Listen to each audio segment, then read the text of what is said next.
Welcome to yet another series of temple stories and ViVAs Stories. Today's story is about the origin of Sri Durgaaparameshwari Temple in Kateelu is an intertwining tale of a demon, a curse, and divine intervention. Let's start with meaning of Kateelu. Kati meaning center, Ila meaning land.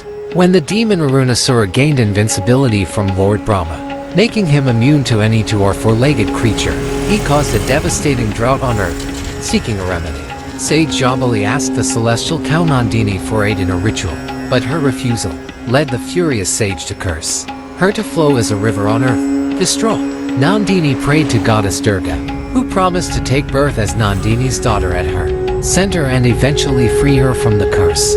Later, to defeat Arunasura, Goddess Durga first tricked him into stopping his protective Gayatri chant, then took the form of a beautiful woman, Mohini. When Arunasura tried to seize her, she vanished into a rock. When the demon struck the rock, a swarm of six-legged bees Bhramaras led by the goddess emerged, stinging Arunasura to death and bypassing his building. To pacify the fierce form of the goddess, the sages performed an Abhisheka with tender coconut water, and the goddess manifested at the Udhbhava Moorthi meaning self-manifested, idol on the islet in the very center of the newly formed River Nandini, thus establishing the temple at the spot known as Kateelu. Geography: the islet in the river. The temple's geography is its most unique and sacred feature.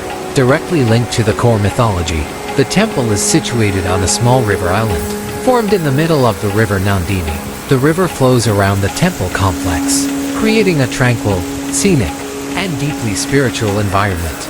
Surrounded by the lush greenery typical of the coastal Karnataka region, the islet is connected to the mainland by a small bridge or walkway, which devotees use to access the main shrine. The temple exhibits a blend of traditional South Indian and coastal Karnataka architectural styles. Garbhagriha houses the primary deity, which is in the form of an Udhbhava Moorthi, not an idol sculpted by human hands.